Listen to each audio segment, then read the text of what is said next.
So, Alright, so here we go. let me swap the views right quick. So, immediately here you have a Caitlyn ban from the blue team from, totally forgot the name of this team. I believe it's actually Ghetto and Mahorse. It is. The blue side is Get 'em a Horse, and the purple side is Oh No Meals. Worms. Okay, so immediately we have a Caitlyn ban, and Caitlyn's just a really strong AD carry. She can just dominate that bottom lane. You want to talk about this Kha'Zix ban? The Kha'Zix ban is on the same note as Caitlyn. They're both just very strong laners.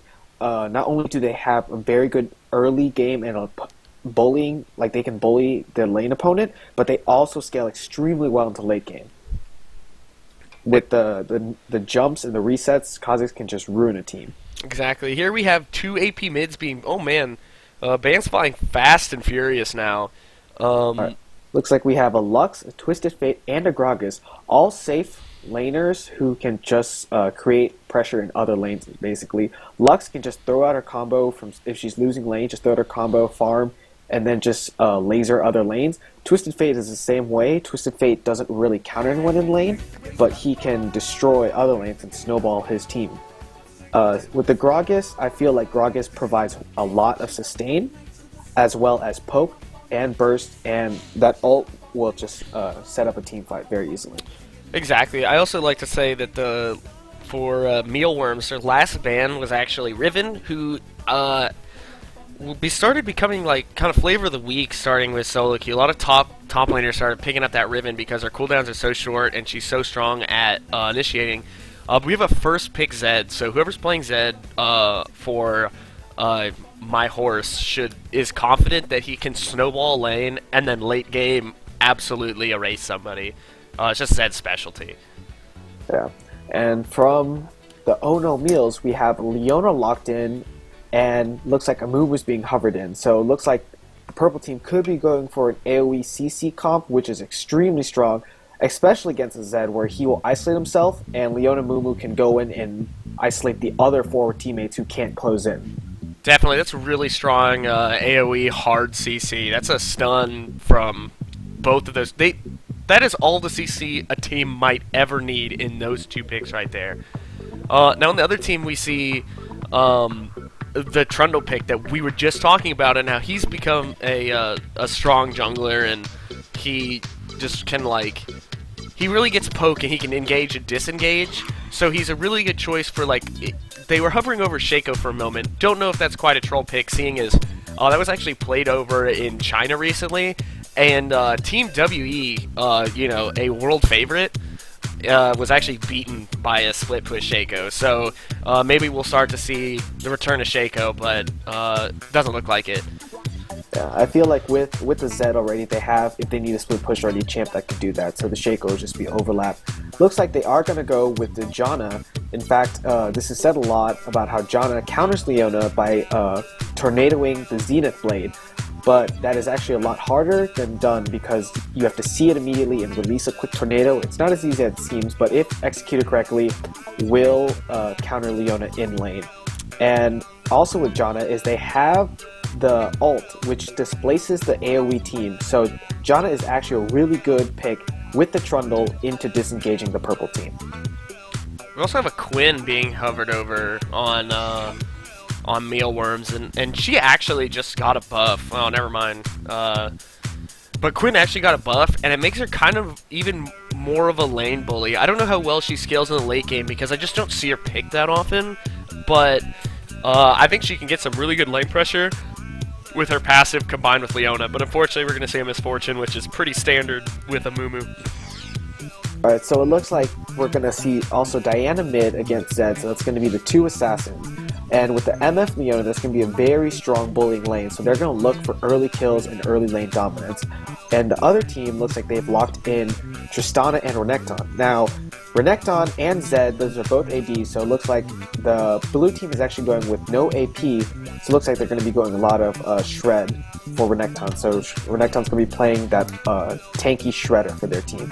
Definitely. I think really popularized by Darien from Now Gambit Gaming is they would run a full AD comp, and then Darien would just build a Black Cleaver on Renekton, and Renekton has so many AoE physical damage abilities as well as having built-in Shred on his kit that he's really able to just take an entire team's armor and just cut it down for the rest of the team just to melt them.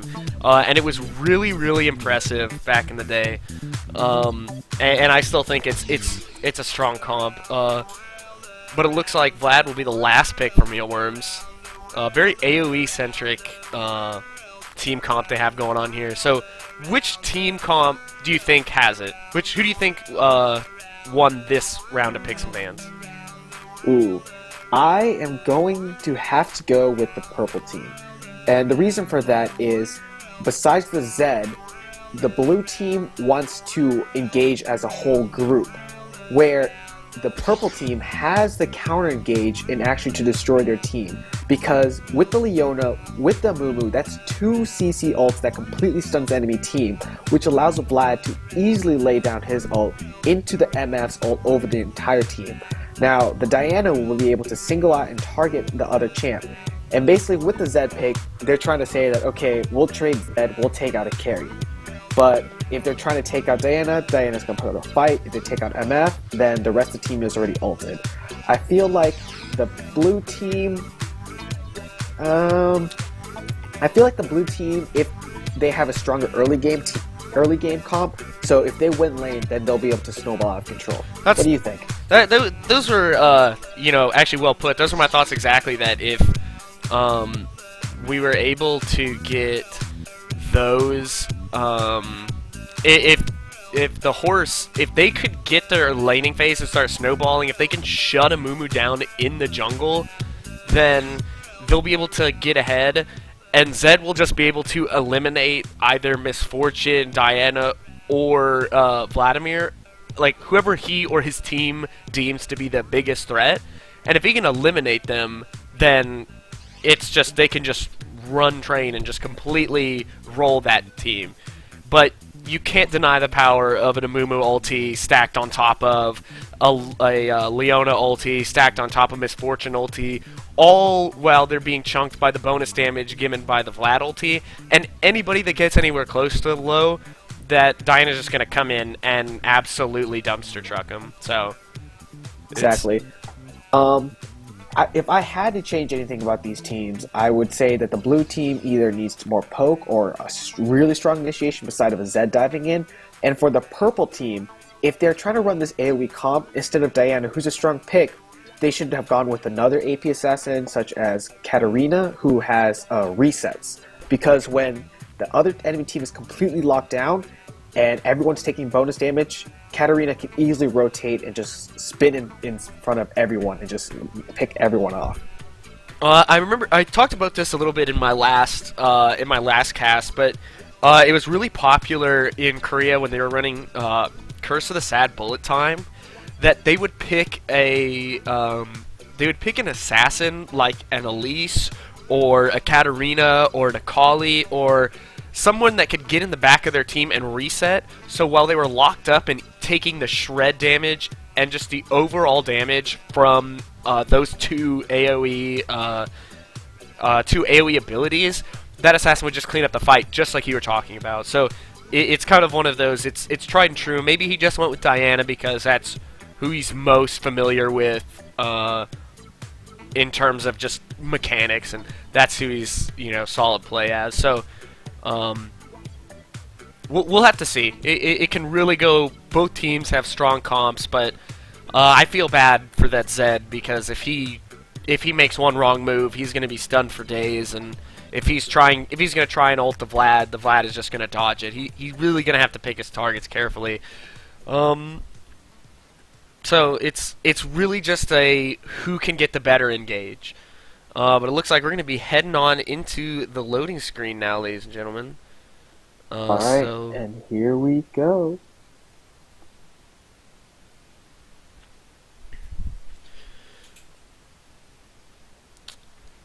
So, another thing I'd like to talk about that I find interesting. Uh-oh.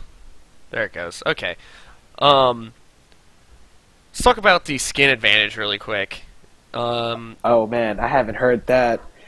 It's been a while. That was when I was trying to still get to level 30, the skin advantage. the skin advantage, it's when you're looking at both teams have two skins, but if we really look and see, if we compare the differential of coolness and straight up sick nasty dopeness, I'm gonna go ahead and give it to the blue team. I think the Rocket Girl Tristana and Blood Furry Renekton just really outclass Valkyrie Leona as well as Mafia Misfortune. I don't know about that. I mean, I'll give you credit for the Renekton skin, but Tristana is kind of meh. I mean, I believe is it a 975? I thought it was more than that. I'm not sure, I but believe it's 975. you gotta look at that. The Misfortune, the Mafia Misfortune, one of the best skins for her, and the Valkyrie Leona. Leona doesn't have too many great skins, but that's a bot lane skin comp. So they got that synergy right Ooh. there. That synergy does add to it adds to the multiplier when you're running multivariable regressions on skin advantage. It's so I don't know. They might actually have them outclassed when they have a duo. All right, and looking at summoners real fast, the things to note is that Tristana wisely took the cleanse. Now that could be looked at either ways. Due to the amount of CC that the purple team has, cleanse is really effective getting out of 1 CC, and it does reduce the duration of the following CCs. But when they have so much, barrier is actually a better choice for just soaking up some damage.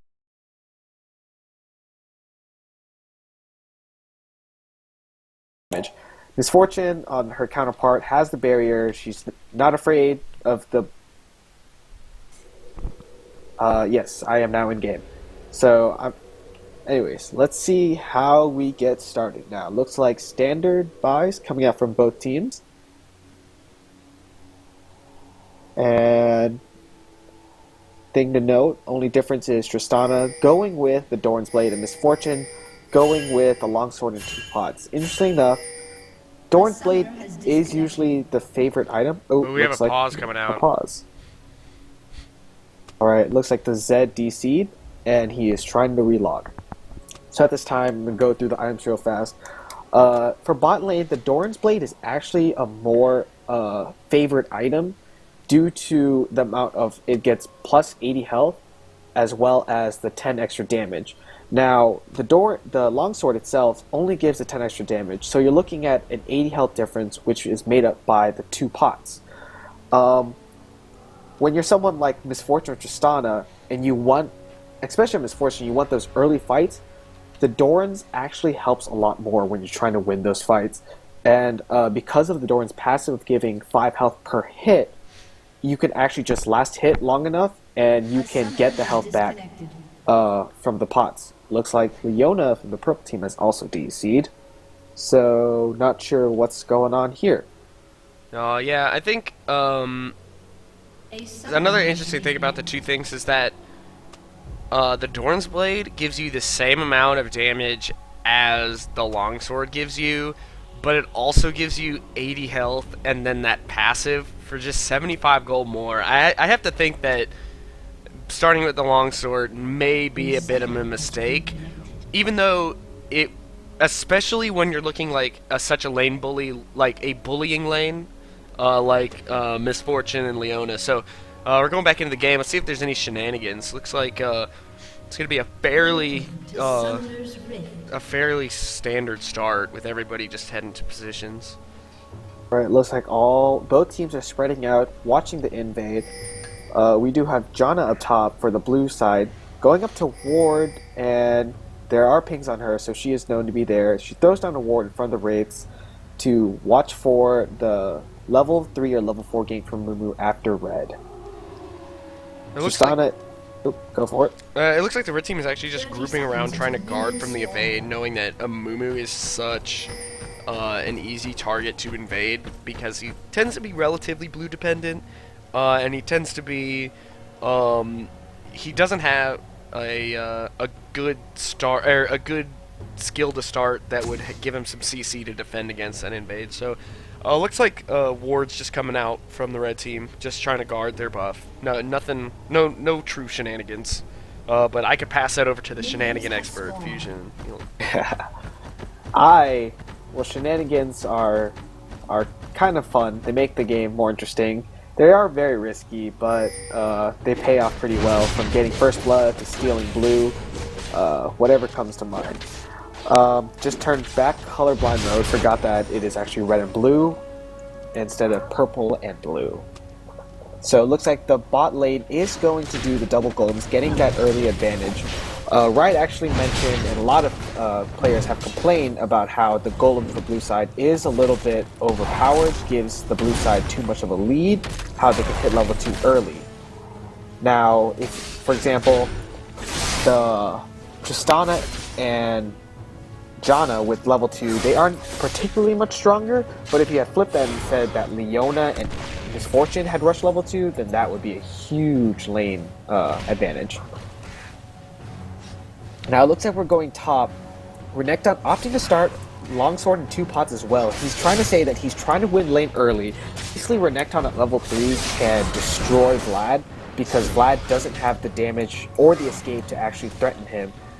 But it looks like Renekton actually taking some damage from creeps, trying to harass Vlad, and Vlad is just trying to Q him whenever he can.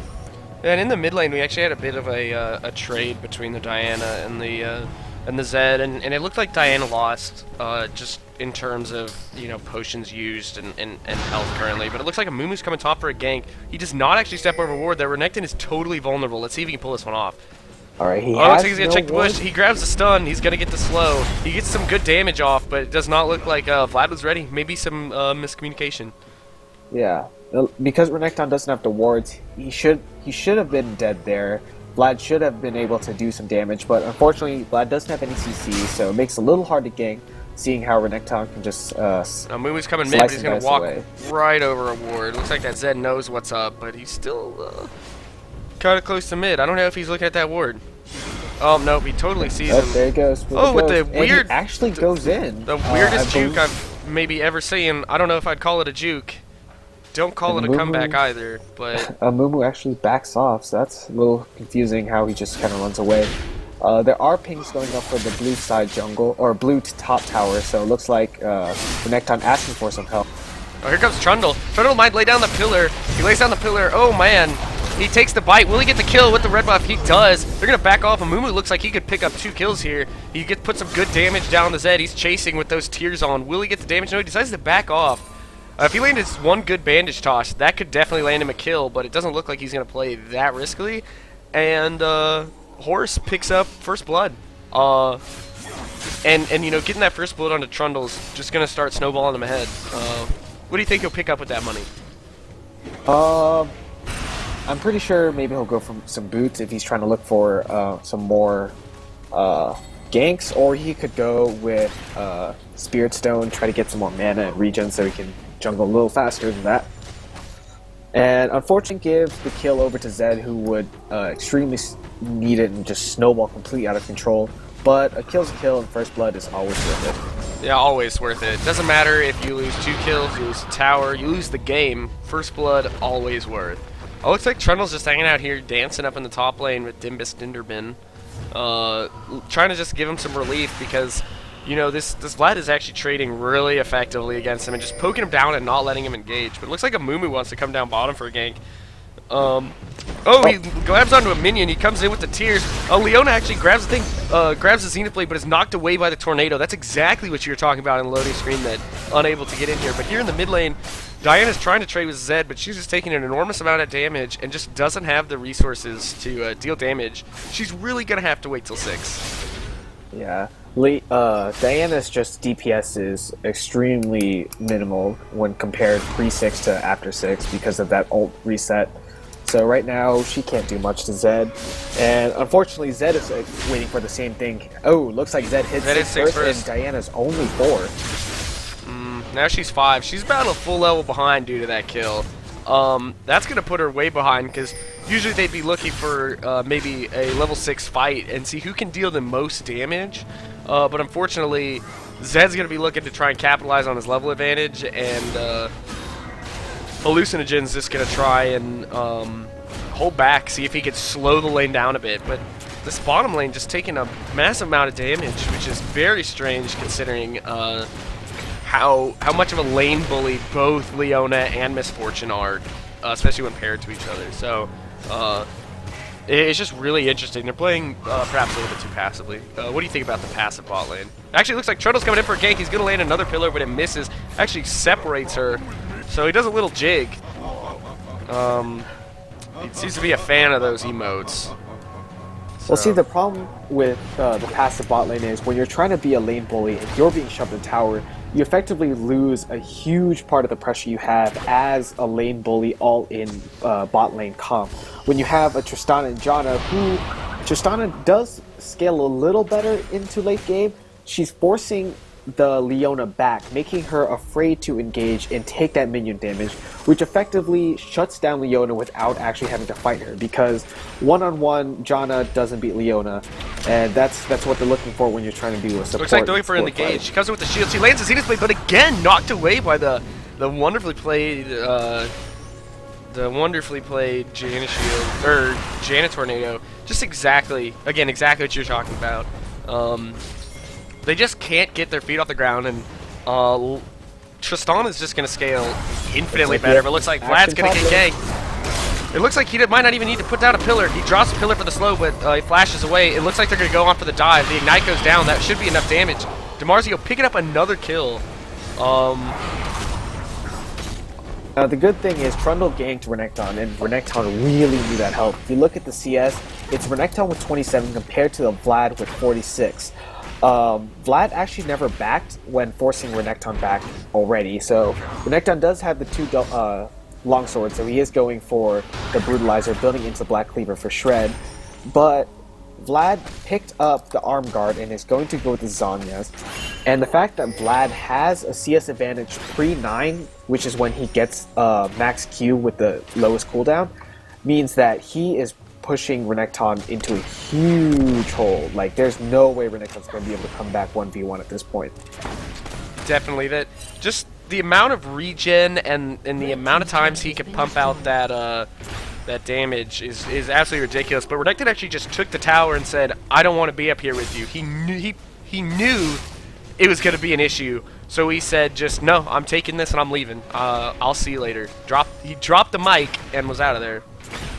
I do believe that's a good play for the blue team, seeing how the red team has more of a late game comp. Renekton is basically trying to end laning phase, and hopefully he will go mid, take that tower, they'll go bot, take that tower, and just open up the map and gain some map control. But looks like he's opting to go back in lane. Not sure if that's the wisest move for him. Yeah, it's just... If he could confidently fight the Vladimir, I think that's what he wants. But I don't know if that's the case. It looks like Trundle going in for an invade, but he's gonna find himself a Sad Mummy. The Sad Mummy's looking to draw down some damage. He grabs the bandage toss. Will she land the Zenith Blade? No, he flashes away and gets out scot-free. But they did burn a flash. I wouldn't say worth. But looks like they're looking to perhaps dive, but they're standing right on top of a ward, so it doesn't look like they're gonna be getting anything that they're looking for. So they're just gonna back off and check it out. I mean, he did lose a flash, but the thing to note is that Diana doesn't have a blue buff right now, and Diana without blue buff isn't too much of a threat to Zed right now, who actually has a red buff, so looks like that one went to him. So they're looking to give Zed a huge lead mid. Yeah, they might be putting all their basket in Zed's, all their eggs in Zed's basket. But Zed comes in with an ulti. He's now between towers, drops the ignite, drops the ulti. That's a lot of cooldowns burned for a little bit of damage. Yeah, unfortunately Zed couldn't get all the damage off for his ult to actually proc and do that bonus damage. Right now it looks like Renekton is coming down mid. There is a ping on red, so the red team knows that Renekton's there, but it's just like I was saying earlier, Renekton's trying to come here and ending laning phase so that they can get the map pressure. Looks like they're just straight up diving, but they're going to back off once they see that the Muma's there. What they're doing is actually kind of interesting. I don't know, when Zed dropped his ulti, I don't know if he thought he could pick up that kill, because having played Zed before, having seen people play Zed, that level 1 Zed ulti does not do very much damage. It's kind of a noob trap if you try and go all in with it, if you can't 1v1 them otherwise. You really got to wait for level 2 or level 3, really. A level 1 and level 2 Zed ult is basically saying, okay, I'm going to all-in you, but you're probably going to kill me, but we'll trade 1 for 1. Which Zed wants? It's that level 3, and when he has those big items, oh, really Renekton goes in on the Vlad. He lands a stun, but decides to just slice and dice away. Fortunately, Vlad doesn't have any wards, so he is losing a lot of map control right here, how he can't control the top side of jungle. Renekton, despite being down CS, has closing gap to only 10 now, so he's doing a lot of work, especially that tower, that early tower is helping them a lot. The blue team right now is up 3k. Oh, Leona ulti goes down on the Janus. She lands the Zenith Blade, lands a stun, and a Mumu lands advantage toss. She's just perma-stunned, but the flash will dodge the Misfortune ulti completely. It looks like they're trying to turn this around, but they are still outnumbered. Will they look to counter-engage? Another Janus Tornado goes to the enemy team, or to the red team, and it looks like they're just going to back off. Maybe a smart move. Looks like Trundle, though, is waiting for a Mumu in his jungle. Looks like he's going to fight. He lands the lands a pillar, but it looks like he's just going to walk away. Really, really strange move on Demarzio's part. I don't know what he's doing, but while we were watching the action bot, it actually looked like Renekton was out-traded by Vladimir. So. Yeah, Renekton right now doesn't have any of the sustain. He does have the heal from his abilities, but that does consume 50 rage, so if he does that, he's basically saying, I'm not going to do damage to you, I just want a sustain lane up here, which Vlad is basically a sustain champ, so he's going to lose that battle there. Exactly, exactly. You can't out-lifesteal a vampire. It's just not going to happen. Again, this Trundle just seems to be really hard set on invading the jungle, and, you know, in jungle, you don't see as many jungle invasions as you used to. You used to see really hardcore level 1 strats. You used to see really hardcore counter jungling, but now not so much. With the Sightstone and the increased gold for supports, the amount of wards in a jungle have increased, so you actually risk a lot more for just a little. You generally only go into counter jungle when you're looking for buffs.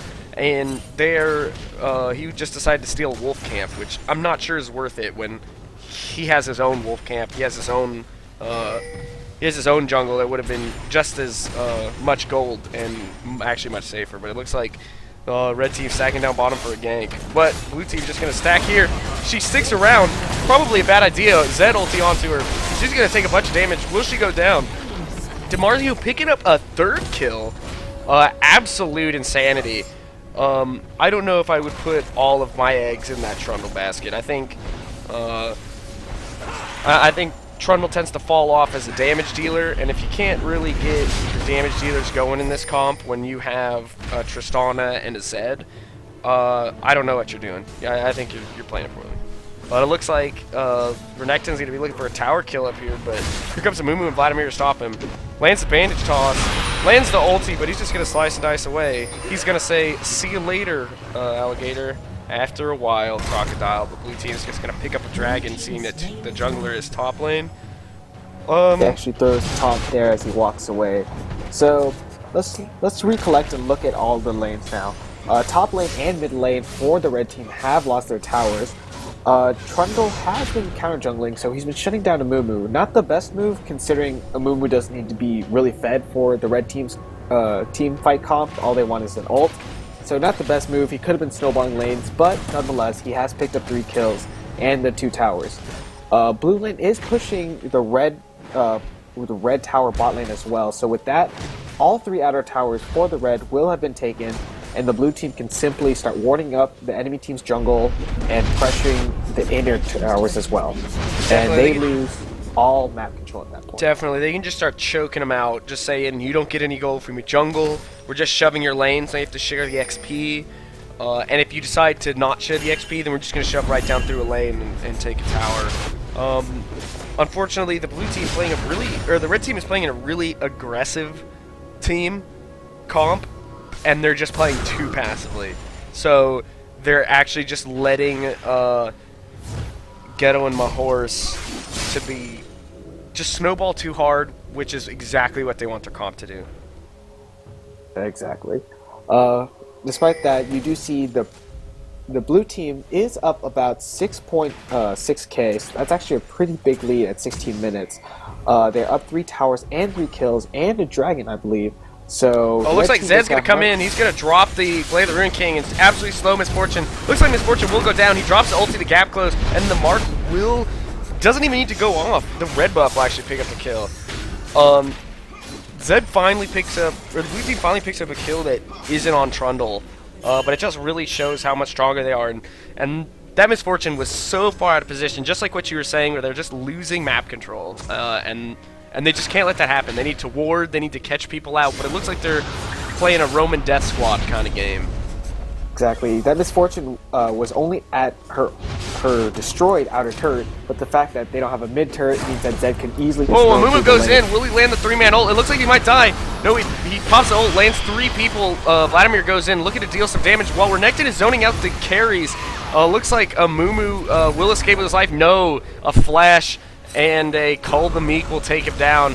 That is actually getting a little out of hand. That was a 2-for-1 exchange, and they only got the support in that exchange. I would not say worth. I would not say that's worth it because they're going to be able to take a tower.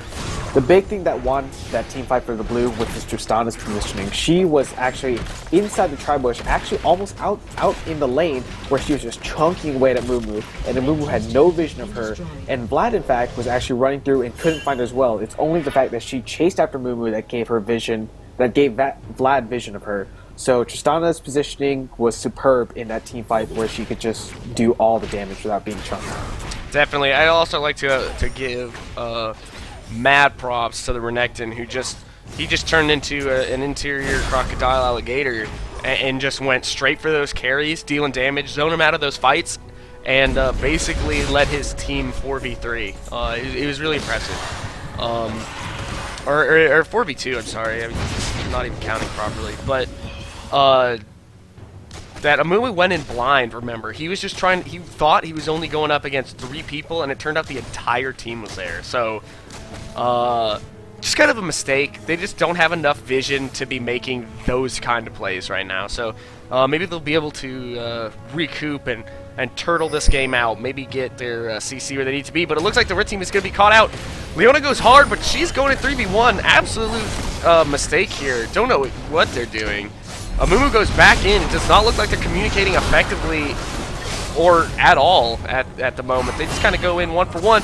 And here comes Zed with the Blade of the Ruin King and the ulti engage. It looks like that will be enough to pick up the kill. And it looks like they're just going to go to town on the rest of them, pick them up each individually. Amumu missing a bandage toss. Trundle just absolutely ripping guys. And he doesn't even care. This Tristana just, you know... Oh, man, a flash over the wall. What a ballsy play. Looks like it will pick up... Oh, can they pick up the kill? Oh, they do pick up the kill. That was the Tristana E, just doing the damage over time. It's actually quite potent when you're an AP, not Shyvana, an AP Tristana.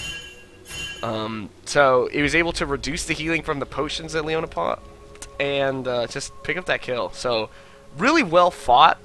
I don't know if it was more well fought by the blue team so much as it was just very poorly fought from the red team. What do you think about that? Yeah, the blue team wasn't panicked at all. As you could see in the last fight, Zed was actually over the blue pit trying to take the blue golem, while Tristana was still in the river, and I'm not sure what she was doing there. But the red team just couldn't group up. They couldn't focus the target. They were just targeting whoever's in front of them. They couldn't get anywhere. So the blue team managed to get back in there and actually focus down correctly, especially with their assassin comp. So with that, the blue team is up over 10k at 20 minutes. If you look down the lanes, let's start with the top lane. It's about even farm now, despite Vlad zoning Renekton early. Renekton is up, let's see here, about 1k. So that's from all the towers and global objectives that they've been able to. Oh, it's like red team is looking to engage, but they don't know that the rest of the team is there. Here comes Renekton. Just, oh man, absolutely dealing the damage. Amumu ult goes off, trying to escape, but it looks like he will be taken down by that Zed. They just don't have the vision to be making these kinds of engages. I don't know if they have a play caller. I've never spoken to this team. But it seems like they are in dire need of a play caller. They just seem to be very unorganized, very just all over the place, scatterbrained even.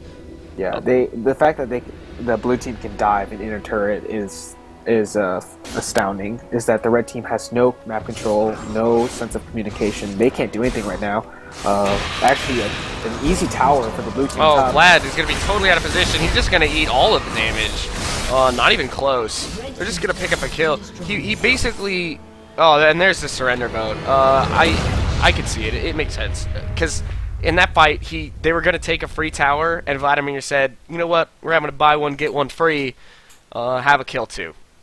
So honestly, really poorly played by the purple team. They had a great comp, just not really playing it the way I think they should. Yeah, they needed to stall for late game. They shouldn't have lost those early towers. They should have been covered. If you look down, the blue team outfarmed the red team in almost every single lane. They were up so much gold, so many towers and global objectives. They just forced red team out of the late game. They said, we're not going to get there. We're going to end the game as fast as we can. I mean, I agree. They just got outcomped. They need...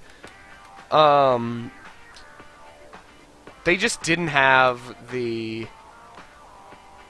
they just didn't have... the... They didn't feel like a cohesive team to me. You know, they just... It felt like it could have been a solo queue game. Yeah, and I think a lot of that was from, when we went through the team earlier, a few plat players, they're making the calls there. For the blue team earlier, they're just making the calls, making the plays, opening up the map, so helped them a lot. Looks like we're waiting for one more person to join. It does look like we are having a small delay. I've put some more Daft Punk on for our viewers. While I change the score, they have to look at how ugly this is. I don't really know how to do this without changing it. My apologies.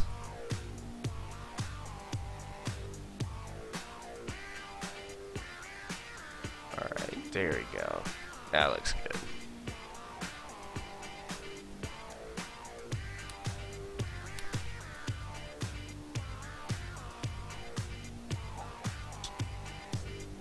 But, right now, while we're waiting for the game to set up, does the chat have any questions? I'd like to, maybe they can ask us some questions. While I'm looking for some questions, you could talk a little bit more about what do you think needs to happen for ONM Mealworms to pick up this next game. I think that they need to coordinate well. They need to understand the jungle pressure. You see from that last game that the horses, I believe that's the name. Yes, Ghetto and my horse. Ghetto and my horses. We're just pressuring the jungle. They're forcing a Moo to take experience in lane because he was losing all jungle pressure. And whenever he show up in a lane, Trundle would show up in a different lane and just create some pressure there and just take a kill or just shove them out of the lane and get the tower. So for Mealworms, I believe they have to coordinate better, ward up in the jungle, and be wary that Get On My Horses plays extremely aggressive. They have to counter that, especially if they're trying to go for a late game team comp like they did last game. I agree. I have a question coming in from My Other Games. Shout out to Rock Dog. He wants to know what's your favorite Japanese dish. He says it's an important question. For me, it's kind of cliche, but I gotta go with the sushi.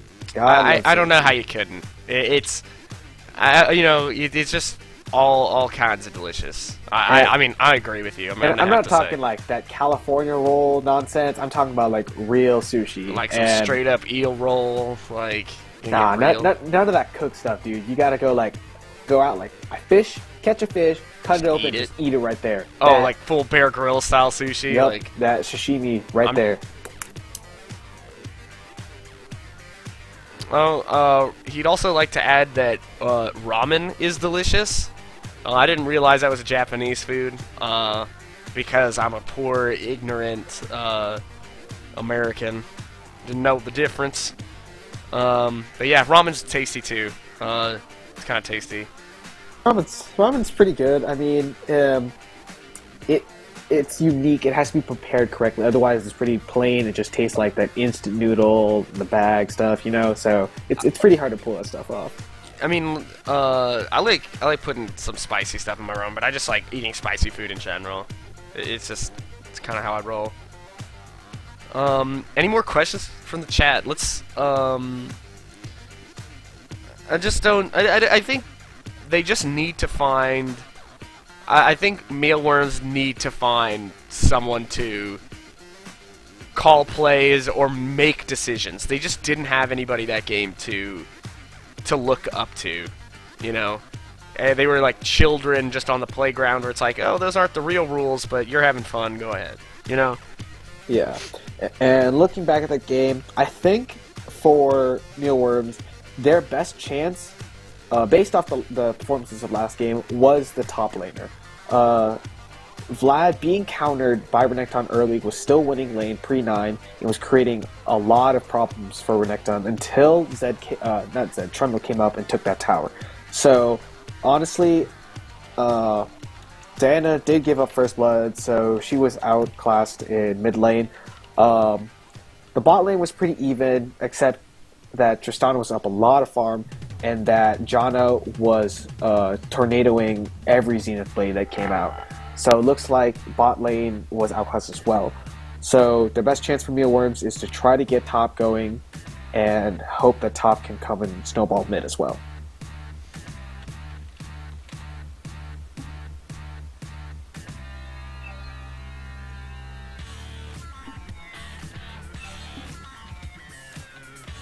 Looks like Get Tyrone talking about secret strats, and he's saying clippity cloppity. So maybe Hecarim coming out. Let's see any OP strats. Anything? Let's see any changes. Are there any more questions in the chat, Gunsmoke? I don't actually see any. The chat's getting pretty stale, except for Akbot telling us what's up. Anyone you want to plug?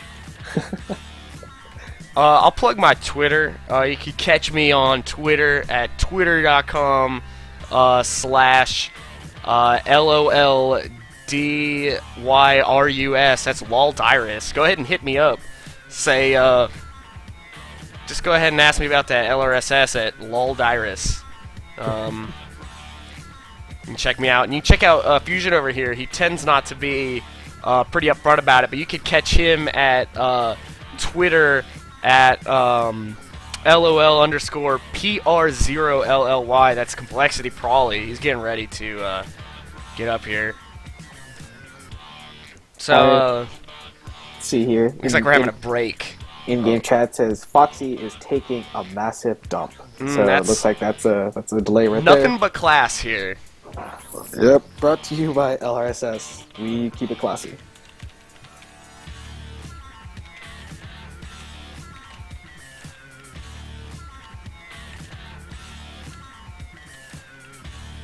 You know, I think. Oh, we have a question. Who's being interviewed? And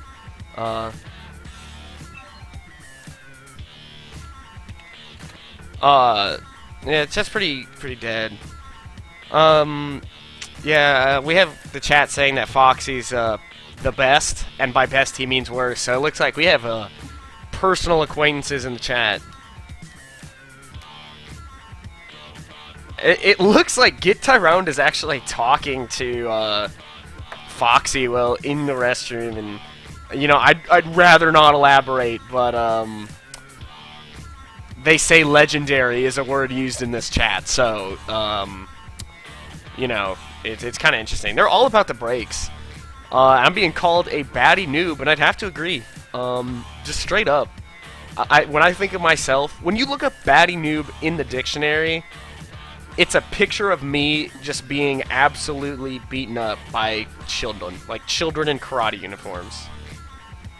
It's ridiculous. So I gotta ask you a question, Fusion. I want to ask you who's your favorite champ and why. Ooh, favorite champ? That one's pretty easy. I gotta go with Teemo. I know a lot of Teemo haters out there, but Teemo has a special place in my heart. I mean, from a league perspective, he is a champ that fits my playstyle. When I first started League, I was like, give me a ranged champ. And my first champ that I played was Caitlyn. simply because she had the longest range. I was like, range OP, like nothing beats range.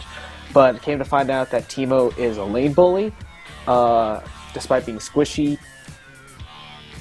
Health and fences up for poke and mobility.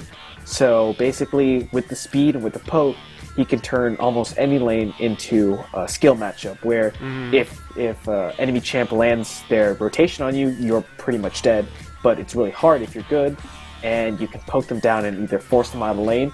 And despite him not having a true ult, the shrooms give a huge amount of map control. How you can just ward up your own jungle. When it gets late, you can shroom up Baron, and you can shroom up enemy teams, just catch them out. Definitely.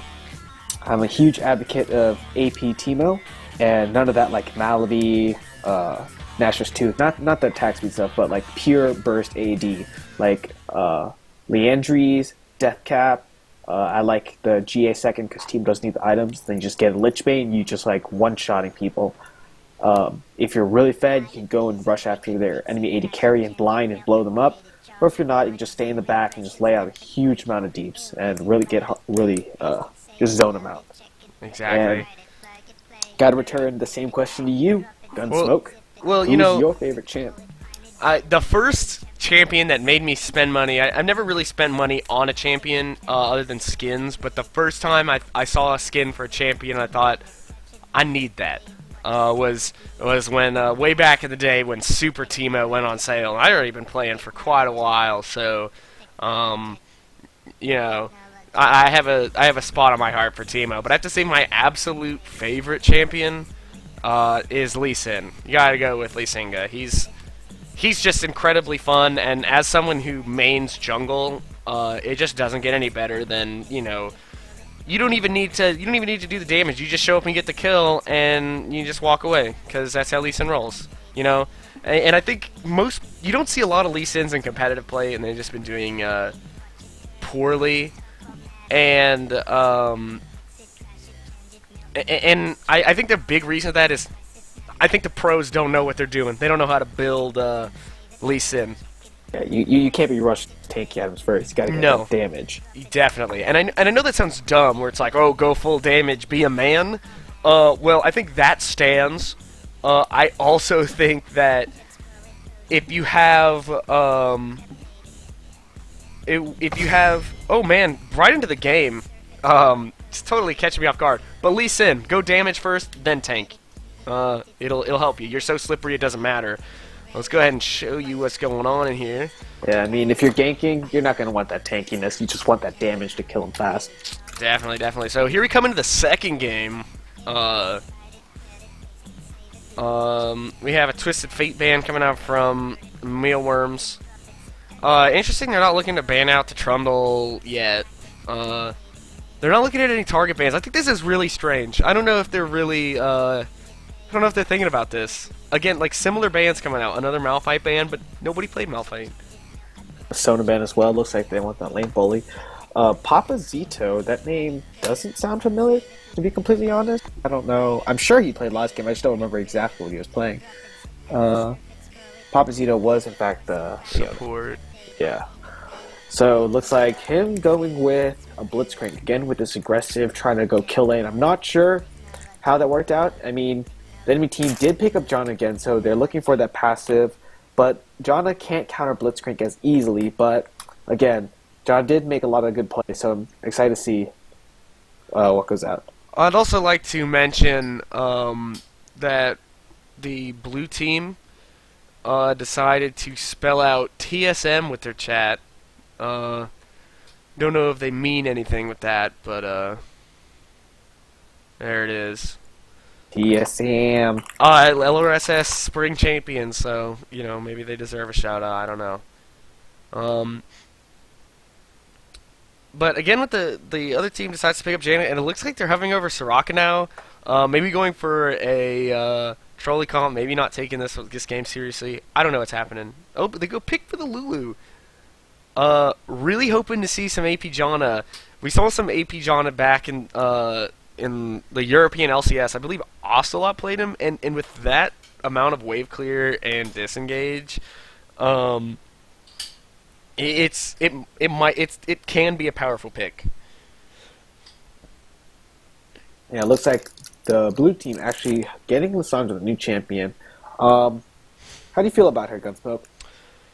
Well, I have mixed feelings because there's a part of me that just wants to yell "OP Riot, please nerf," and there's another part of me that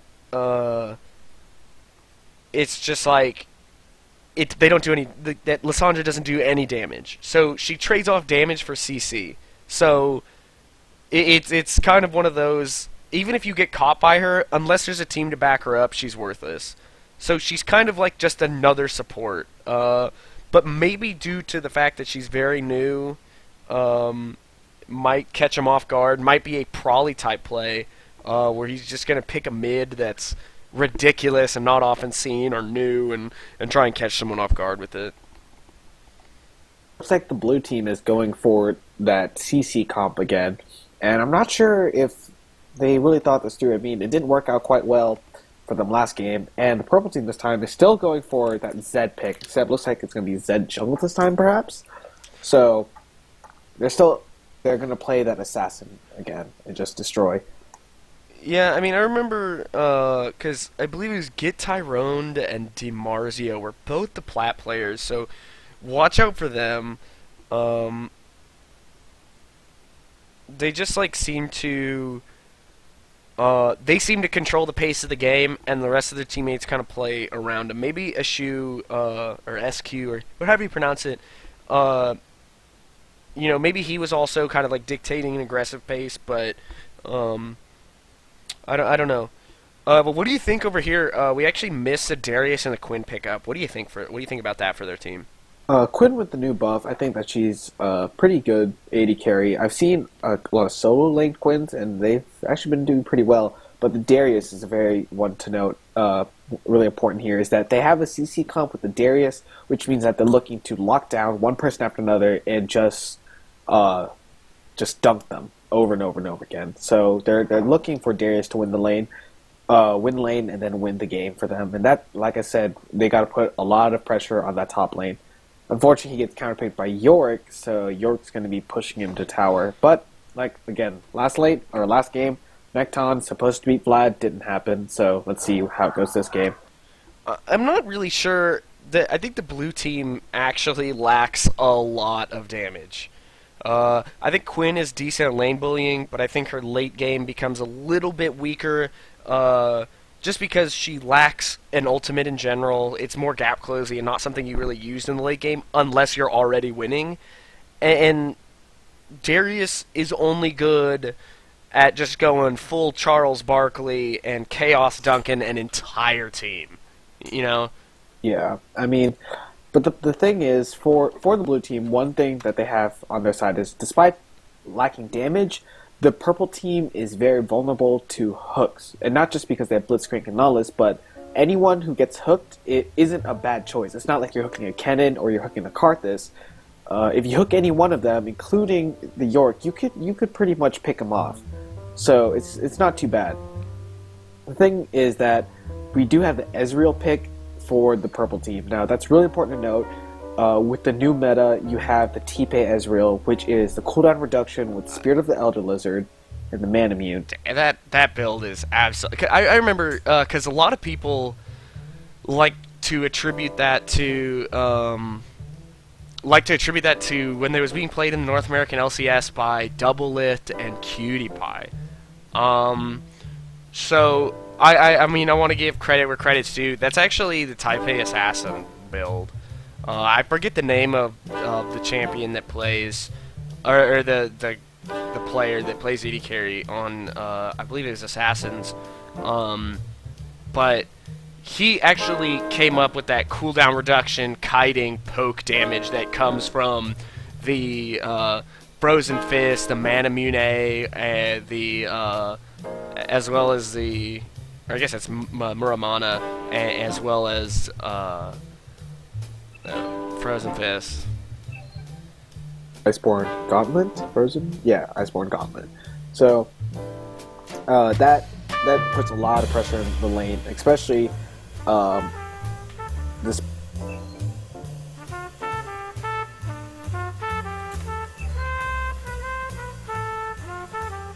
Oh, I'm getting outside information. It's TPA BB or Bebe. Is their 80 carry? I'd like to throw a special shout out to Talent Factory. He's my reporter in the field.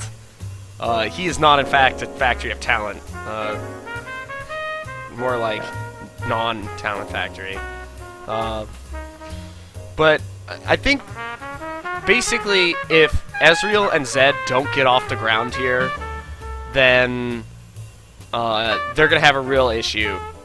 Because Janna and Lulu are not going to... are just not going to deal the necessary damage to take out crazy tanks. Yeah, it's just a huge tank front line. A good thing for the purple team is they have a Yorick, and that Yorick ults and turn it into an Ezreal Ghost. Because, let's face it, like having a Janna Ghost, having a Zed Ghost isn't really the best. Zed's just going to rotate and just use all his energy. He's not going to be killing more people. Janna has like crazy long cooldown, so she's just going to be looking to pick people off and poke. But Ezreal, who's going to be looking with 40% CDR, casting skills left and right, with that Ghost, he'll be doing so much damage to staying alive for so long. So look for that. That's going to be really important in team fights. Definitely. I just... we'll definitely see how this goes. They definitely have the potential to lane bully them quite a bit. It's just... If they're able to bully them, and this is exactly as it was last time, is if they could bully, then they're golden. But last game, they had the same situation and then didn't bully. So, we'll just really have to see. So, let's take a look at the skin advantage, again, in the loading screen. Looks like we really have one skin for Oh No Mealworms. And that's Rise Arden, rocking that Astronautilus, and I'm a fan of Astronautilus. I think it's a great skin. Yeah, I gotta give that one to you with that swag walk and floating around everywhere. Oh yeah, a lot of props for that. And then even Darius is just standard swag walk. That might as well be skin advantage right there. But now we have a Pulsefire Ezreal, which, again, ridiculous skin. But you see it a lot, a little bit overexposed. And then Yorick skins don't matter, so he doesn't even count. I mean, Yorick's basically saying it's like, I'm not going to have fun, so you're not going to have fun. Yeah, so. It's just not... Bad people pick Yorick. Unless the only good Yorick pick I've seen is North American LCS player for Good Game University is Daydreamin'. That dude plays support Yorick and wins. He beats CLG with that. Now, CLG is bad, so they would lose to a support Yorick, but it's pretty impressive and something that you don't usually see. So I kind of wish they brought the support Yorick. I mean, they bring the noise, bring the ruckus, but they didn't. Yeah, you gotta give props to Daydreamin' for coming up with those crazy supports. I mean, he's like, I'm gonna support LeBlanc. I'm like, you crazy? Nope. And then he wins with it. I think he's too good. I think support players that are really looking to play crazy supports ought to look to that guy because he wins. He wins with crazy supports. Yeah. So again, we got the same matchup of CC versus some Poke. So let's see how this goes this time. From past experiences and all the statistics, blue side is OP. Please nerf blue side. So let's see if that helps Oh No Mealworms at all. Definitely. I think it's really going to come down to...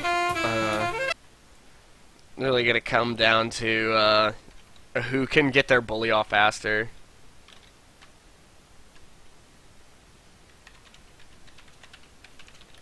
And my computer. Anytime now? I'm stuck in this loading screen. Kind of bizarre. I'm not... Oh, there we go. Here we go. Here we go. And we're off in game. Ooh, very interesting is, before even looking at anything, is Lulu has this, the support mastery is giving her that Explore Ward and the cookie, while Blitzcrank actually doesn't. So it looks, I'm not quite sure what masteries Blitzcrank is running, but he doesn't have any support masteries going on, or doesn't have enough in it. So interested to see if he is going to go super tank or something. I'd like to ask the chat, who do you think's going to win this game? If you want to see Godwin Mahorse do well, yeah, show your support, and if you want to see Mealworms just absolutely come back, take this to a 3-game series. Ooh, looks like Mealworms picking up that ward, so that's 25 gold for them, and looks like that's a wasted ward for Escu. Yeah, I think with a Blitzcrank and a Nautilus, I mean, that team effectively has 3 different pulls. Yeah. But here they see the invade, but they're not quite going to go after it. So it looks like they might go back off since he's going to escape to, York's going to escape to his tower. So they have a really decent engaged team, and they actually have a pretty solid... I'm not quite sure how I felt about that invade, seeing how it was actually Darius in the front leading, so it wasn't Blitzcrank. I also, well, I don't know why. I think they should honestly have gone for the blue buff. I think the blue buff would have gone much smoother, as that's where they were. So it looks like they're going to go for the counter invade. This just looks ridiculous. Oh, a gimmicky level 1. He lands the hook. He's going to lock him down, but not enough for the rest of the team to follow up. They're going to drop a Janus shield and just disengage. So overall, just everybody's losing XP here, except Yorick, who just hates fun and picked Yorick. So, you know. Yeah. Important thing to note that was Blitzcrank was actually back at the tower. Not quite sure what he's doing there, so big lack of communication there. With Blitzcrank hook, that could have been secured first blood. But unfortunately, nothing coming out for Mealworms. Yeah. We'll just have to see how this plays out, because Yorick is just so pokey, and is just a jerk in general. He just can't, he just doesn't like fun. He's the enemy of fun, really, and it's a shame. Yeah, it's almost as bad as picking a Nunu as a solo lane. It's just like, I'm not gonna have fun. I only do one thing. Because, so as being the French son of a gun that he is, just decided to bring a sustain lane to that really popular 1v1, and just kind of brought him back, and that's I hate Yorick, or not Yorick. I hate Nunu. He's just a jerk. But pulling off those 15-minute barons are kind of hilarious. So there's a little bit of something about fun, but Yorick is just not fun for anybody. Yeah. Now looking at the lane, a really interesting thing is that Ezreal started machetes, so he's pretty much just like declaring right there he's going TPA build for sure. Yeah, I don't think a machete is a good start. It's really weak in lane, especially because he's not getting the bonus damage on enemy creeps. It says right here, it says dealt damage to monsters. That is not creeps. Those are neutral monsters. But the Blitzcrank lands a hole, lands a knockup. It looks like they're going to deal quite a bit of damage onto this Lulu, and she's just going to walk away, and she's going to have to chug some pots in order to get that back. But it looks like Quinn and Blitzcrank taking a lot of free damage. Don't know why. It's just kind of like a bad play. They successfully traded and then didn't do anything with it.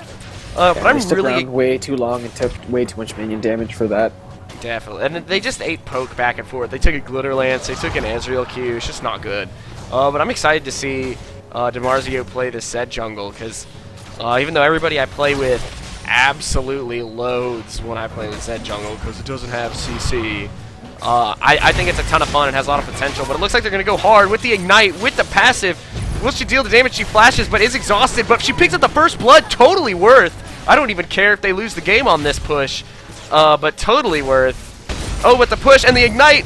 Oh, and all of the damage. Will it be taken down by minion damage? No, he escapes. He is chugging pots. He might actually be counter-engaged upon, but actually pretty decently played there by the Blitzcrank.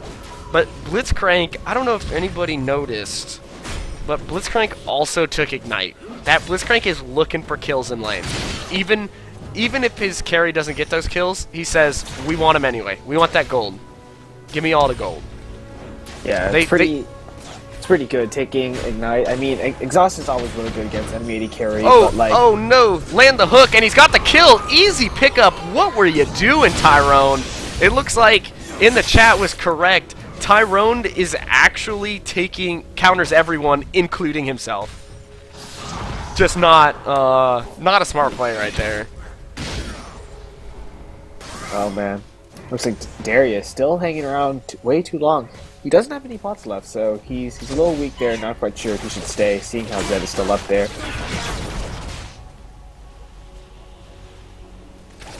Now, if we look down, looks like Ezreal buying 2 longswords. So Yeah, going full, like just trying to like his next back. He will be completing that spectral, the Spirit of the Spectral Wraith.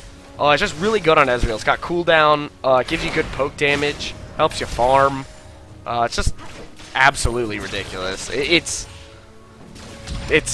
know, you really only ever see Ezreal at this point build it. But here comes Nautilus. Look at the gank the mid lane, but he's just gonna clear out the minions.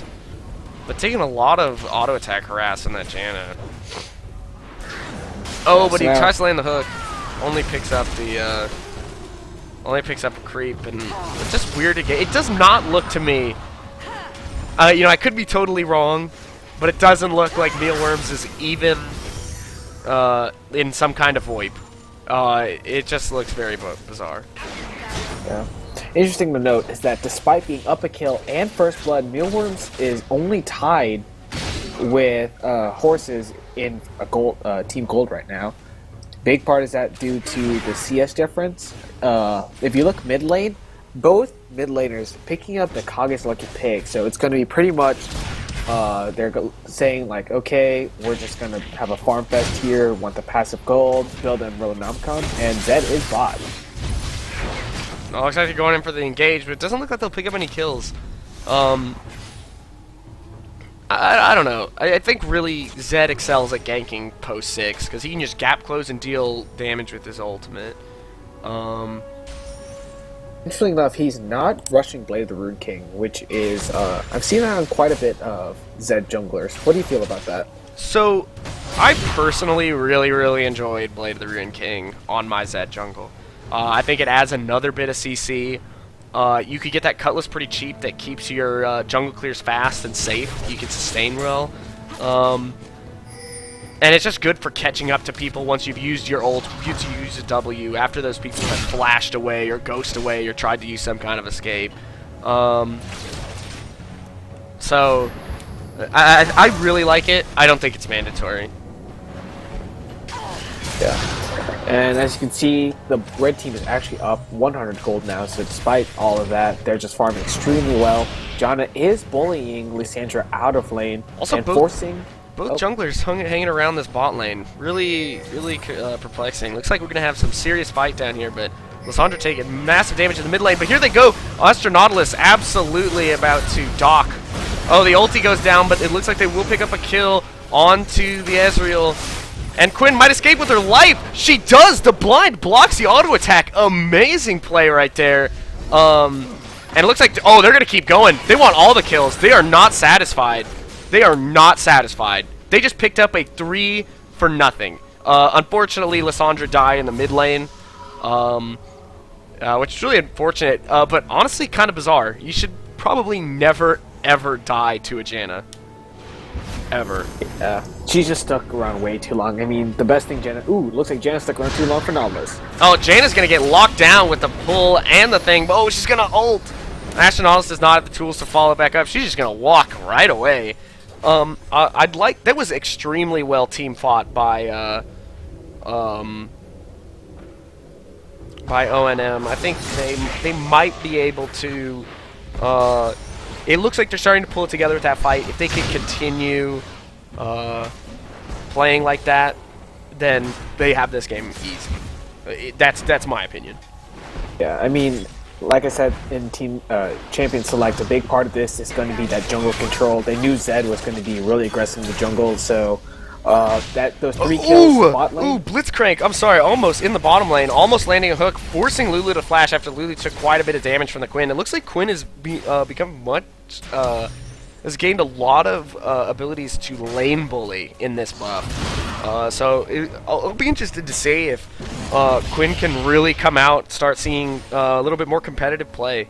even if it's not as an AD carry. It looks like another fight in the mid lane, not really going to result in much of anything except loosening, dropping in health, which is really unfortunate. He should probably just play that safer. But here we got Zed fighting Nautilus in the jungle, but Nautilus is just so much stronger. He's going to slow him down, but back off because he sees that Janna's going to come join the fight, and he does not want a piece of that. Yeah, a big part of this for the blue team that is helping them so much is that they're warding their own jungle. They're aware that Zed is extremely aggressive and is always in their own jungle, so they're warding and catching him out and just showing him his place.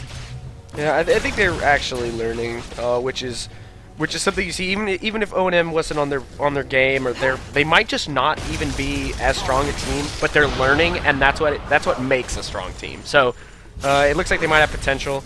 Oh, here comes Blitzcrank looking for the engage, but he's going to get slowed. Will he land the pull? He lands the pull, but he can't land the knockup. Ezreal just shifts away. Oh, here goes Quinn. Quinn goes hard. Lands her E, jumps back. Oh, but Nautilus coming in, forcing another flash. Will she pick up a kill? Oh, an easy kill if she can land the last auto attack, but she's unable to. Ezreal forcing them away with that Spectral Wraith. And Darius, again, just being pushed to tower by Yorick Funhater. Yeah, the Spirit of the LRSS is just doing way too much damage. I mean, every time he hits or uses a spell, he is right now dealing 18% true damage. Ooh, and a fight mid. Oh, he's going to actually... Lissandra's actually going to pick up a kill onto...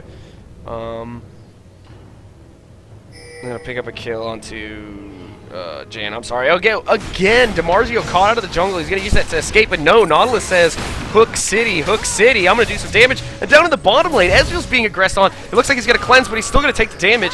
Going back mid, they're trying to CC him. Will he be able to catch him? Blitzcrank and Nautilus on the chase. Will he be able to escape? He looks like he might have to jump a wall. He gets locked down. Oh, but he tries to jump a wall. Ignite down. Another flash burn. Will they pick up this kill? Another easy kill picked up by Nautilus. These teams just look schizophrenic to me. They can't seem to find their rhythm. Either one of them. Mealworms have just found their faults. They've been warning up everything and been catching Zed out. And earlier on that Janna got way too aggressive and actually tried to tower dive Lysandra, and Lysandra completely locked her down, using that CC to her advantage, and got the damage from the tower to take her out. And with that, looks like this opens up the map and gets blue team uncontested dragon. Yeah, so it's going to widen this gold gap even more. I don't know. I think right now Mealworms is really hitting their stride. They shrugged off that last game and said, what can we do to fix this? And they're doing exactly what they needed to do. They need to play more as a team. They need to ward their own jungle and be more privy to when Zed is trying to counter jungle. Like I was saying, counter jungling is so risky, but I'll interrupt myself. Down to the bottom lane, some aggression. It looks like they're just going to back off. When you look at that trade, though, that was Quinn taking 2/3 of Ezreal's health for pretty much free. There wasn't anything that Ezreal could do back. So, especially a big flaw with this Ezreal build is you don't get a lot of lifesteal or sustain in it. You're going full cooldown decks. But it looks like we have a fight up in the top lane. It looks like Darius is going to be backing off as he's taking a lot of ghost damage. Yeah. The thing about this Ezreal build that I can foresee is... Zed coming up with the Janna, trying to look for a gank. But a ward goes down. Doesn't look like this gank will be successful, and he might just walk away. No! He does not walk away. I don't know what he's doing. Looks like he's going to eat a bunch of slows. Zed probably could try and ult for this kill. He's going to dive. He goes down, but he pulls him in. Does the damage. Drops the ulti. Ignites. Will the bleed, ignite, and tower damage be enough? Oh, she tries to heal him. No. Unfortunately, he's just going to lose that kill. I don't know what that guy was doing. Yeah, that Darius was just way over his head. He saw them coming from a mile away, and he stuck around.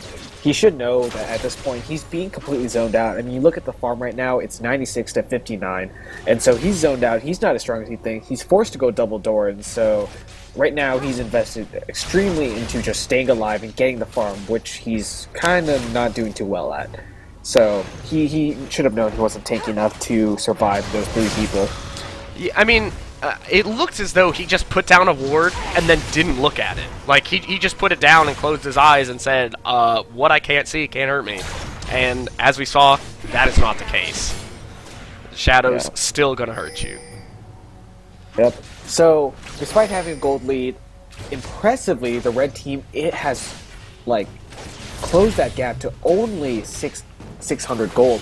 and that's largely due to the farm top and the farm mid. So oh, aggression down in the bot lane. Will Blitzcrank be able to land a hook? It looks like he's turned into a squirrel. What an adorable squirrel it is. Will he land the hook? No, another flash burn. But Quinn says, no, I'm just going to fight Tyrone. And forces Tyrone to B. Well, it looks like they're both going to be. That was just so much fighting. And it's smart that Blitzcrank is looking for those hooks on Lulu and not the Ezreal, because Lulu's not going to shift away. Oh, that's for sure. A big thing about this bot lane is Ezreal is building a TPA, which is very strong, but it's only strong if you're winning. It's a poke. It doesn't have the damage, or it doesn't have like the sustain or the lifesteal that you want. It's very utility. So when you're looking at Quinn, who's can easily get in your face, just like 1v1 you, that Ezreal build will fall off compared to the Quinn's just basic AD carry. But also, you have to take into account that team fights, Ezreal's going to be having the York Ghost. So you don't want a sustained kind of poke Ghost. You want like an all-out damage. You want as much maximum damage DPS as you can. So I think there's a fault there for Ezreal to go this build. It is strong. It is tanky, but it doesn't have the DPS that he wants. Yeah, I think it's like they have the DPS to get him up and carry this game. Because as it stands, it looks like their only late game damage is going to be Zed. But it looks like they're going in to dive. The Zed ulti goes down and they just wipe him off the face of the map. Like, absolutely deleted him. Not even close, baby. Yeah, it looks like Lissandra lack of communication there. Let Janna roam up. But luckily for the blue team, they take bottom turret as well. So that is a 1-for-1 turret, but they lose a kill. And again, if you look at the red team, now they are up 100 gold. So that farm, baby. It's actually pretty even at the moment. It's just absolutely ridiculous. They're keeping it close. So even though it looked like they were being dumpster trucked, they kind of closed the gap and making this much more even. Yeah, but it looks like red team is now starting to ward up the blue team's jungle. Looks like they're going to start doing that again, just choking them of pressure and some gold. So that is 2 turrets to 1 in favor of the red team. And let's see if they make a move for this bottom turret and try to open up the map like they did last game. I mean, I really hope that's what they need to do to win. I think they really need to just control the map like they did last time. Because if you control the map, it looks like ONM just really falls apart and they just can't keep themselves in control. So if they're unable to snowball and win, then they're gonna lose. That's what it's telling me right now. And just like last game, if they start losing controls, they'll probably start falling apart. And I think that's unfortunate because they gained an early lead, but they're just picking on that Darius pretty hard. Darius was just unable to hold his lane, and with constant 3-man dives, I can't blame him for not being able to lose his lane with dignity. Yeah, they know that Zed is pretty much going to try to go toe-to-toe and just sacrifice himself to take out the Quinn, so they're looking at the blue team's next highest damage dealer, which would be the Darius, and they're trying to shut down Darius as much as they can, and looks like there's a lot of pressure around, or a lot of team fight presence. It looks like they've finally the awkward prom has ended, and they're about to. One of the boys is about to go over and ask one of the girls to slow dance to Earth Angel or something, whatever these kids listen to. Now, a big part of this is the blue team has the hard engage, they have the pull, they have the hooks, but the red team has the poke. So it's pretty much even for both of these teams. It just depends on, can the blue team land a hook or a pull right now? Yeah, it's really dependent right now on Blitzcrank. If Blitzcrank lands that hook, it's a fight. Until then, it just looks like they're going to dance around, and I don't think the blue team wants to dance around because they have wards all over the place in their jungle. This HORS has them warded out. They have the vision. It looks like they're just looking to straight up aggress. They might just try and take this blue, or this red buff, I'm sorry. Oh no, Darius going to be caught out again. It looks like that Darius is going full Darian, but it looks like we have a team fight. We have a Nautilus Assault going down on the Zed, knocking the entire team up. A bunch of damage coming down. It looks like Yorick will go down, but red team's still doing a ton of damage. Lissandra unable to bring the damage that she needs to. But it looks like she may escape with her life. No, Ezreal flashes in. Just looks like he's going to deal some damage. Pick up a red buff for himself on the way out, ending in a 2-for-5 in favor of the red team. Plus, they're getting the dragon. I think that's just not what they needed right now. Yeah, a really big thing is you have to look that all the carries are still alive for the red team. So that was a lack of focus for the blue team. Another thing is that Darius got completely caught out right there. Despite Quinn getting an extremely good ult on the entire enemy team, that couldn't help them enough. She couldn't carry that when Zed and York were sitting on top of her. Exactly. I think that Nautilus ult, again, really, really good Nautilus ult. It said, hey Zed, get out of here, you're not killing my carry. But not only did it stop the Zed from doing his business, it knocked up the entire HORS team. And it was really well played, but he just melted. He's just not as tanky as I think he needs to be. And I think he needs to start becoming unkillable if he's going to want to do this. Exactly, and in close quarters like that, fighting in the jungle, I gotta give the edge to the red team. I mean, you have the Janna Tornado and the Janna ult, which will like basically hit everyone.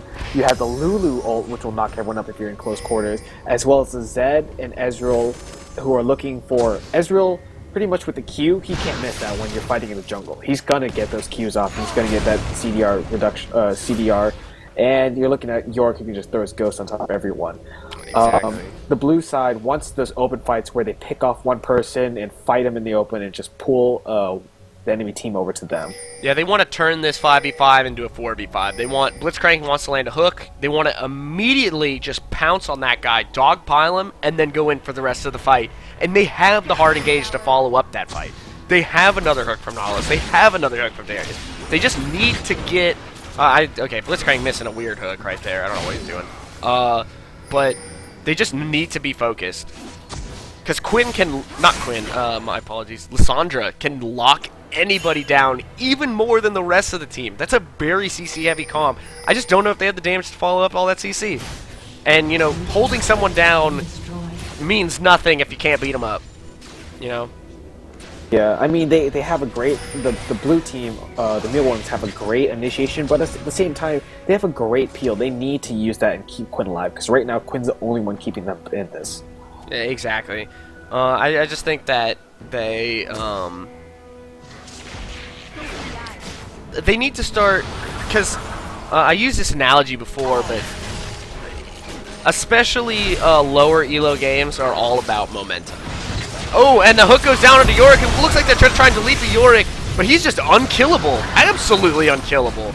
And it looks like they actually lose that trade. I'm gonna say that's a bad trade that ONM just made.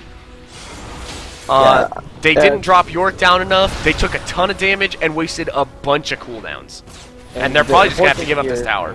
You gotta see is the Lulu ult kept them alive, but that Janna Tornado disrupted and was landed across the entire Mealworms team. So that right there, again, in these close areas right here, when you stack on top right there, the HORS team is just gonna wreck you. Exactly. I think they're just not going to be able to hold these towers. That Janna has ridiculous wave clear, has ridiculous poke, and I just don't know if they'll be able to hold these. It looks like they might just have to roll over and give it to them unless they want that hard engage. Right there, the Lissandra could have teleported in and like just complete luck on the enemy team. I'm not sure if they have. I do not believe they have the damage or health to back that up. They're just going to have to walk away from this one. And now, honestly, if I was on the HORS team, I would have straight up pushed that next one because the other team is going to have to respond to that top lane push as well as go back for health. They could have taken another tower if not an inhib. Exactly. But they decide to go B. They decide not to push their... they decide to play it a little bit more safe. You can't blame them. I mean, the big thing is you got to see that red team fighting much better. Their coordination, their communication way outclasses Mealworms right now. Mealworms are struggling to find out what to do, where to pressure. Basically, the way I see it, Mealworms has no pressure at all on the map right now. Red team has opened up the map way too much, and they are just taking all the objectives. Yeah, I completely agree. If they I know LRSS has a place for coach sign up. I don't know how many coach applications they get, but if ONM has a coach, I think they should really use these two games as an example of losing control after you know, losing that momentum, because at this level of play, League of Legends is a momentum game. You don't need to be up in gold, you don't need to be up in kills. If you have the momentum and the other team has low morale and you just go hard in the paint, you'll beat them every time. Unless you're just completely outclassed, and in which case that's a different situation. But, you know, this isn't about fundamentals. This isn't about basics.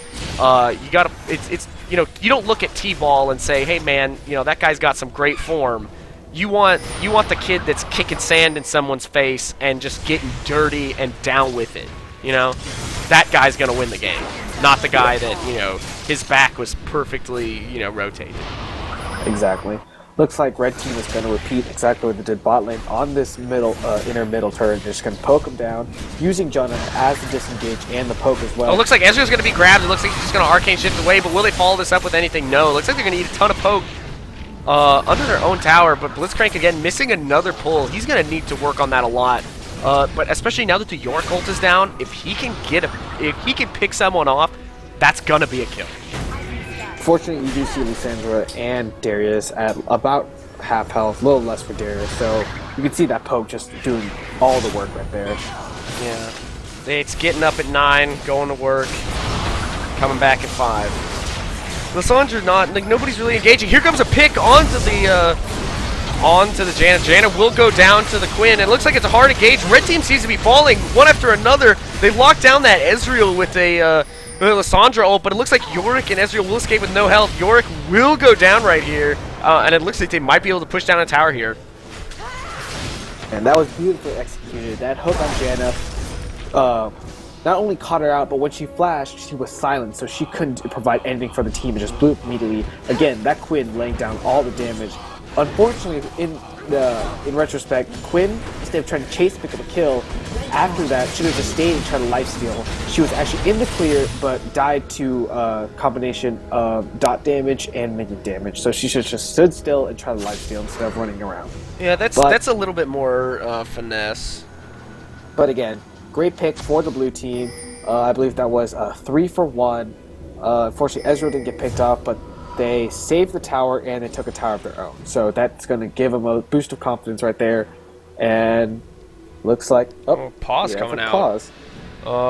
I've disabled chat to try and decrease vulgarity coming out on the stream. But if you see anything, you know, you can let us know. Tell us a little bit of some inside information. Looks like we got. It says Dimbus game froze. Sorry, so that's the Yorick right there. His game is frozen. Not quite sure what's going on, but I mean, this could be some antics from the red team trying to like ice and stop momentum. But looks like the game's starting back up. So here we go.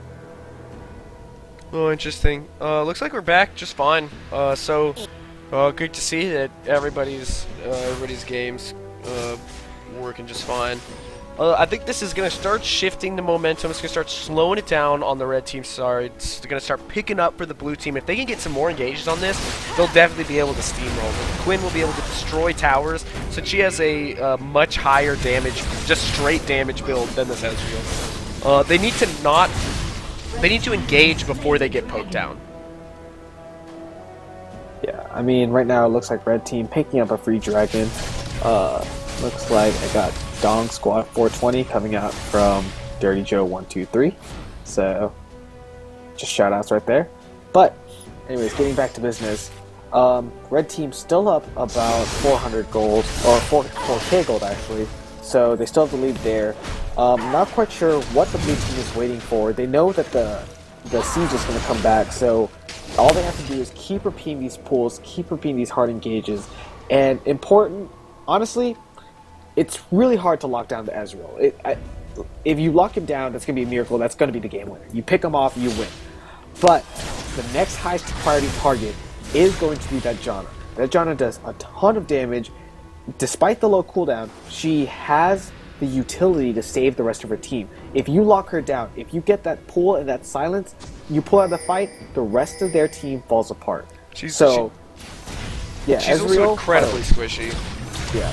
Ezreal top priority. Almost impossible if played correctly, sitting behind the rest of the team with the blink. It's going to be hard to get him. Oh, it looks like Nautilus going hard, but he's going to be interrupted by a Janna ult. or not a Janet, my apologies, Janet Tornado. Janet just being really well played. In both games, both Foxy and Issue are playing good tornadoes. So yeah, those quick insta release tornadoes are really doing it for them. But again, as you can see there, combination of Ezreal, Blink, and the Johnny utility saves them. Like it's going to be really hard to lock down Ezreal. So you're going to want that on Johnny as fast as you can. Exactly. Oh, Blitz landing an amazing hook, unable to lock him down because he's Ezreal. But here comes Lissandra with a beautiful ult, beautiful snare, absolutely able to pick him off. And it looks like they're going to look for a 5v3 here. And ult comes down. It's going to hit him. Oh, almost. He just grabs a minion where they're going to try and chase him down. But this is where this Ezreal build comes in amazing. Oh my goodness. A Quinn ult just absolutely showing why it exists. And they're going to pick up another kill. They could probably get 2 towers out of this. Pick up the inhib. You got to look back. Okay, starting from the back and working way. It must be a Baron call, actually. The Baron is warded. This is very risky. They have no oracles, and they cleared the pink ward, but it's just a York. And it looks like York is trying to stop them. I'm not quite sure if it's the best play, considering the hard engage they have. But looks like Blitzcrank running low, and York is going to go to the other side and try to just throw some ghosts and go for the steal. Yeah, it looks like they'll probably be able to pick this one pretty easy. They got a smite. They got the damage to back it up. Good Baron pick. Unfortunately, I would have gone for towers. Baron respawns, towers don't. Maybe they want the tower. They want the Baron buff so they can push more towers. But I don't know. It really does close that gold gap, though. If we look right now, they're only about 400 gold behind, but they have the momentum. They have the morale. If they can get more team fights off like that, then it's going to be, yeah, that'll be game. And they'll take it straight into a game 3. But it looks like Zed and York are trying to push down a tower in the absence of Mealworms. Looks like they can't do anything, and this is exactly why Baron wasn't too bad of a call, simply because if they were to push towers, they could have stayed too long, and the red team could have counter Baron, given that the blue team was a little low health, and that, as you can see, is an example of them trying to counter and try to take a tower, just not enough damage to do that. So, oh man, a flash hook from the Darius. He's gonna pick up the Lulu, but Lulu's gonna escape. So that's 2 flashes there from. Oh no, but here comes Quinn. Looks like she's overextended. She might get picked up. Run, Nautilus, run, you know.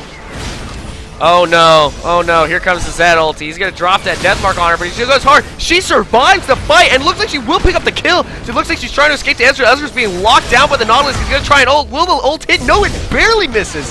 Oh, and then it's just absolutely space jamming up in there. Only 90s kids will remember. Absolutely amazing play by the blue team. You want to talk about that fight a little bit? Alright, again, you just see the utility of Quinn being able to gap close with that bird form ult. She can just gap close and stick to you, and she has enough of the Vamp Scepter is providing her that lifesteal in order to soak up as much damage as she can from the Zed ult, which allowed her to live. And just like the previous fight, when she gap closes onto anyone, even if they shadow, even if they blink back, she can follow them with it. So that just lets her do all the damage. And when she switches back to human form, she's laying down a ton of AoE damage. So MVP for the blue team right now, all about Quinn.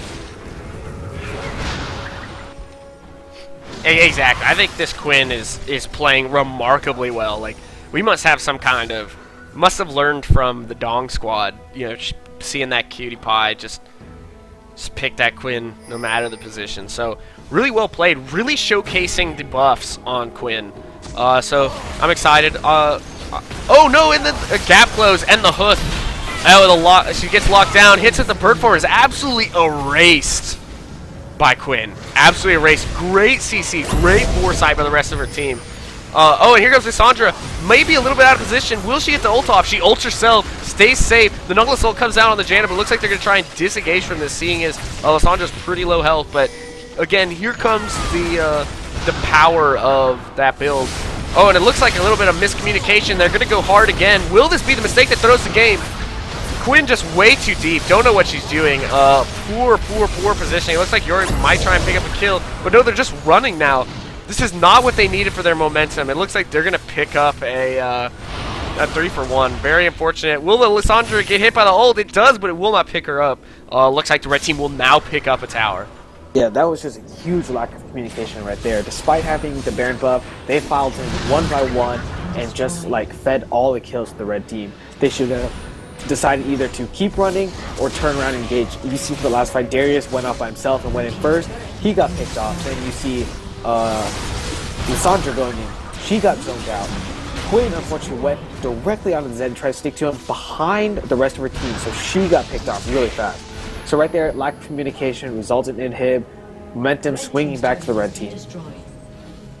I think that's exactly what the red team needed to come back. They weren't that far behind in gold, but now it just absolutely halts the momentum of the blue team, which is just absolutely dangerous at this point. As we've seen, momentum plays a huge part in the way Mealworms plays. If they're down and they think they're down, they're gonna play poorly. But if they're up and they know that they feel up, then they'll definitely be able to pick up some kills. So unfortunately, if they start losing that momentum, they may end up kind of throwing this game, even though it looked like HORS was the better team in the first game.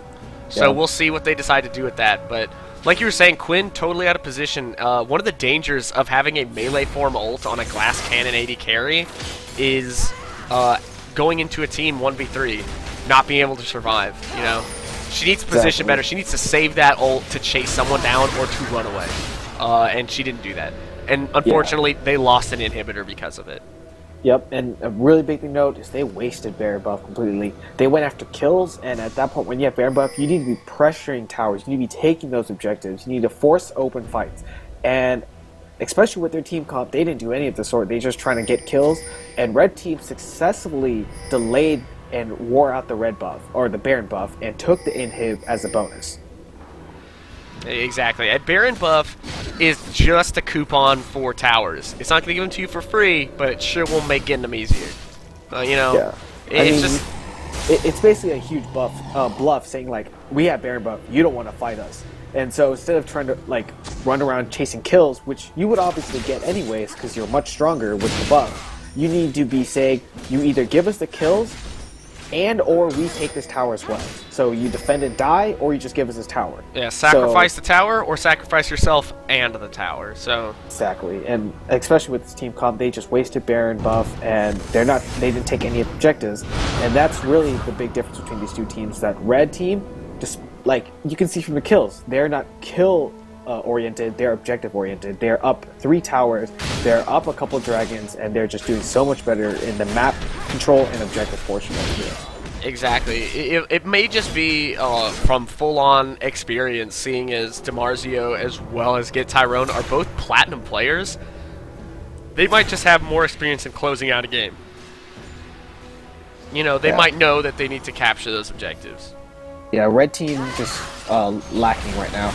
Or blue team lacking right now. Red team, in fact, pushing up mid and forcing the lane to push and doing the smart thing. They're try and bait him. It looks like they may get engaged on in this bush, but no. But they're walking over ward. Red team knows exactly where they are, but Quinn pops that W, revealing the location of some of the red team. But it looks like they may go for a hard engage. They all know one another are there. Here comes Nautilus. Will he get poked down before he comes in for the engage? I don't know. We'll find out, I guess. Blitzcrank really needs to hook someone. He needs to separate. He needs to isolate someone from that other team, and it's just not happening. They're taking too much poke. And we see this time and time again where a team delays their engage far too long and end up eating so much poke that actually engaging isn't so much of displacing the enemy team as gap closing for them. Yeah, and they're just totally out of position. They're going to eat a ton of poke, but here goes Lissandra. No, Lissandra actually interrupted. Will not be going in. Nautilus with the hook. Blitzcrank with another hook on the Janna, but they are just melting under the pressure. It looks like they're not doing enough damage. The last people to go down are this tanky Darius, but they actually get 5-0'd. And see, as we can see here, the red team decides to go for those towers. They might be looking for the win here. This could be GG. They could take the series. And the GG's coming out already. And again, that's just positioning from the red team. As you see from that, George was the one who got initiated on. He stood and ate all the hooks. He was the front line. That's exactly what they wanted. That was poor positioning from the blue team. They filed in and they got picked off one by one. So, and that will be game as the Nexus for the blue team falls down. Boy, that was... For the horses. Ghetto and the horse. My horse. I feel like they just didn't engage fast enough. They just didn't. They just kept looking and they couldn't get out there. They ate too much poke and they weren't able to accomplish anything. And it was just a real shame because they had a good comp. Yeah, I just think that they were outplayed at that last team fight. They had no positioning and they didn't understand how to close out a game when they had the lead. So props to Ghetto and my horses for taking that series 2-0, and best of luck to you guys. Yep, best of luck. Thanks for joining me here, Fusion. Very last second. I'm glad you could fill in. Glad you could join me. It was a bunch of fun casting with you. Best of luck to both of these teams. And hopefully we can see more Quinn picks. I think it actually worked out fine if it wasn't for the positioning. But any last plugs? You have a Twitter you want anybody to follow? You have any? Do you want them to look out for you in solo queue climbing those ladders? Again, just hit me up at Twitter at LOL_complexity probably. Just hit me up anytime. Alright, and I am LolDyrus. Send me an LRSS tweet or ask me any questions about the war in Iraq, and I will answer.